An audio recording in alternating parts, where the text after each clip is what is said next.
اعوذ باللہ من الشیطان الرجیم بسم اللہ الرحمن الرحیم۔ خدا را ہوش سے کام لیجئے اور میری درخواست کو بڑے غور سے سنیے۔ دور حاضر کا ایک عظیم فتنہ جو ابلیس کے مشن کو جاری رکھے ہوئے ہے کہ امت رسول صلی اللہ علیہ وسلم کے سینوں سے محبت، عشق اور ادب نکالنا ہے تاکہ نتیجہ ان کی دنیا اور آخرت کی بربادی بن جائے۔ اس فتنے کا نام ہے مرزا جہلمی، جو ایک گمراہ شخص ہے جس کے شب و روز اللہ رسول سے جنگ کرنے میں گزرتے ہیں۔ دن رات یہ اللہ والوں کی حد درجہ بے ادبیاں، گستاخیاں کرتا ہے، اور ہمارے ملک کے نوجوانوں کی کثیر تعداد اس بدبخت کے پیچھے لگ کر اس کا دفاع کرتے ہوئے اپنا دین و ایمان برباد کرنے میں مصروف عمل ہے۔ سمجھانے کے لیے چند باتیں خدمت میں پیش کرتا ہوں۔ اللہ سے دعا ہے کہ میری بات آپ کو سمجھ آ جائے۔ یہ بدبخت حضرت شیخ محی الدین حضرت عبد القادر جیلانی رحمۃ اللہ علیہ کی بے حد گستاخی کرتا ہے اور کہتا ہے کہ انہوں نے دین کے لیے کیا کیا۔ اس بدبخت کو یہ معلوم نہیں کہ تاریخ کا عظیم مسلمان فاتح سلطان صلاح الدین ایوبی، جس نے بیت المقدس آزاد کروایا، صلیبی جنگوں میں اسلام کا پرچم بلند کیا اور دین اسلام کو تقویت بخشی، وہ بھی حضرت شیخ محی الدین عبد القادر جیلانی کا تربیتی یافتہ مرید تھا۔ اور پھر یہ بدبخت کرامات اولیاء پر زبان درازی کرتا ہے۔ اس سے پوچھا جائے کہ سلیمان علیہ السلام کی امت کا ولی آصف بن برخیہ دیو ہیکل تخت بلقیس ہزاروں میل کی مسافت سے پلک جھپکنے سے پہلے کیسے لے آیا؟ یہ اللہ کے قرآن کا قصہ ہے جو نص قرآن سے ثابت ہے۔ جو انکار کرے گا کافر ہو جائے گا۔ اگر حضرت سلیمان علیہ السلام کے ولی کی کرامت مانتے ہیں تو سردار الانبیاء حضرت محمد مصطفیٰ صلی اللہ علیہ وسلم کی امت کے ولیوں کی کرامت بھی ماننا پڑے گی۔ اللہ نے اپنے نبیوں کو معجزات عطا کیے اور ولیوں کو کرامات سے نوازا۔ اللہ کو اپنے ولیوں سے بہت پیار ہے۔ اللہ کو اپنے ولی بہت پیارے ہیں۔ ولی تو ولی ہوتے ہیں۔ کیا ہمیں حضرت عیسیٰ علیہ السلام کے ولیوں کا قرآن کا وہ قصہ اصحاب کہف یاد نہیں جو 300 سال تک ایک غار میں سوئے رہے؟ کیا یہ ان کی کرامت اور اللہ کا کرم نہیں؟ اللہ نے کم و بیش دنیائے عالم میں جن و انس کی ہدایت کے لیے 1,24,000 پیغمبر، نبی اور رسول بھیجے۔ ان تمام نبیوں کے والدین کیا اللہ کے ولی نہیں؟ اور اللہ کو جو اپنے ولی کا طریقہ یا ادا پسند آ جائے تو اللہ اس طریقے کو اپنی عبادت کا حصہ بنا لیتا ہے۔ غور کریں کہ جب اللہ کو حضرت اسماعیل علیہ السلام کی والدہ حضرت بی بی ہاجرہ جو اللہ کی ولیہ تھیں، ان کا اپنے پیارے پیاسے بچے کے لیے پانی کی تلاش میں صفا مروہ کے ساتھ چکر لگانا پسند آیا تو اللہ تعالیٰ نے وہ طریقہ اور وہ ادا نبیوں پر اور ان کی امتوں پر لازم کر دی اور اپنی عبادت کا حصہ بنا لیا۔ اور جب اللہ کے نبی حضرت زکریا علیہ السلام نے حضرت عیسیٰ علیہ السلام کی والدہ ماجدہ حضرت بی بی مریم جو اللہ کی ولیہ تھیں، جن کے وہ خالو تھے، اس ولیہ کے پاس جنت سے آئے ہوئے بے موسم پھل دیکھے تو اس ولیہ کے وسیلہ سے حصول اولاد کی دعا کی جو بارگاہ رب العزت میں قبول مستجاب ہوئی۔ اور اس ضعیف العمری میں اللہ پاک نے آپ کو حضرت صالح علیہ السلام عطا فرمائے۔ اللہ کو اپنے ولی بہت پیارے ہیں۔ اللہ اصحاب کہف کے ولیوں کی سنگت اور ادب کی وجہ سے ایک کتے کو بھی جنت میں داخل کر دیتا ہے انسان بنا کر، اور وہی اللہ اپنے ولیوں کی بے ادبی اور گستاخی کی وجہ سے ایک آدمی کو کتا بنا کر دوزخ میں پھینکنے پر بھی قادر ہے۔ اولیاء اللہ کو بہت پیارے ہیں۔ یہ شیڈوز آف پرافٹس ہیں۔ ہر ولی نے کسی نہ کسی کے قدم پر سلوک کیا۔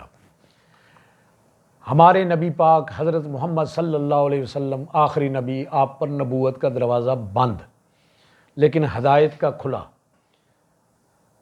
آقا کے بعد آقا کے نائب اور دین کے اور مشن نبوت کو جاری رکھنے کے لیے اللہ پاک نے اولیاء اللہ کا انتخاب فرمایا، اور حضرت عبد القادر جیلانی وہ ولی کامل ہیں جنہوں نے میرے نبی پاک حضرت محمد صلی اللہ علیہ وسلم کے قدم پر سلوک کیا۔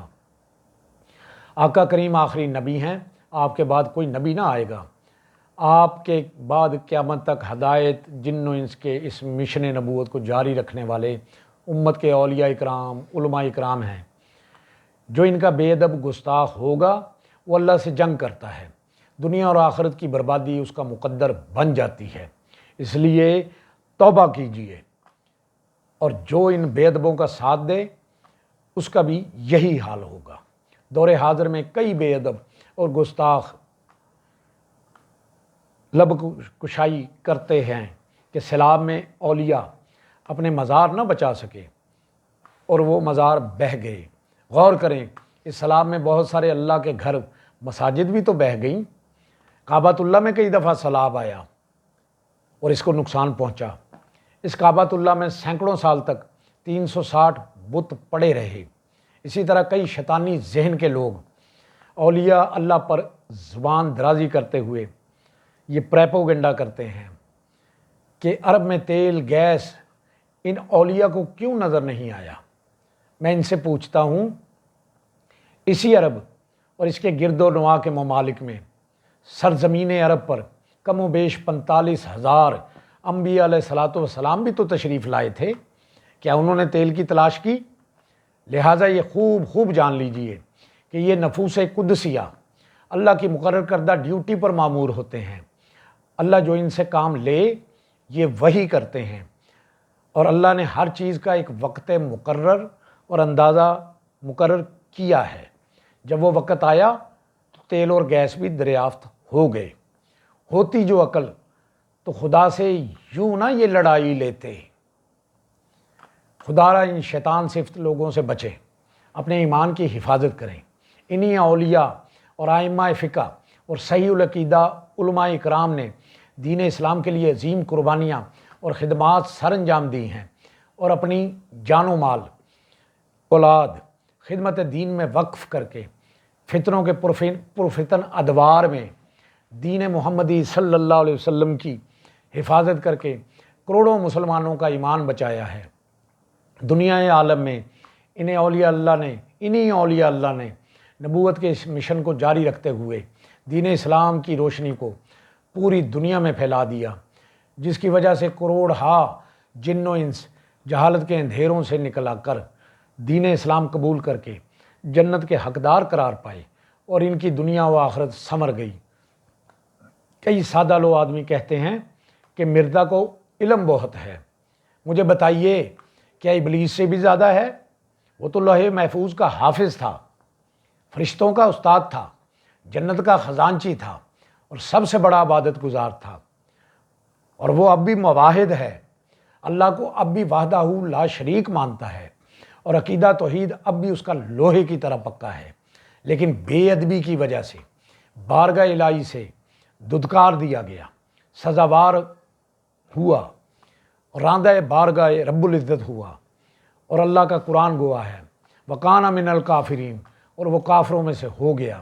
ذرا غور کیجئے، جو لوگ اس ابلیس کے مشن کو جاری رکھے ہوئے ہیں، اور لوگوں کے سینوں سے رسول اللہ صلی اللہ علیہ وسلم کا، ان کی آل کا، ان کی اجداد کا، ان کے اصحاب کا، ان کے اولیاء اکرام کا ادب محبت اور عشق نکالنے کے لیے دن رات کوششیں کرتے ہیں، کیا وہ صحیح ہیں؟ یا ایک وہ جماعت ہے جن میں صحیح العقیدہ علماء حق، ائمہ، فقہا اور اولیاء اللہ جو انبیاء علیہ الصلاۃ والسلام کے مشن کو جاری رکھے ہوئے ہیں، کیا کبھی برابر ہو سکتے ہیں؟ ہرگز نہیں۔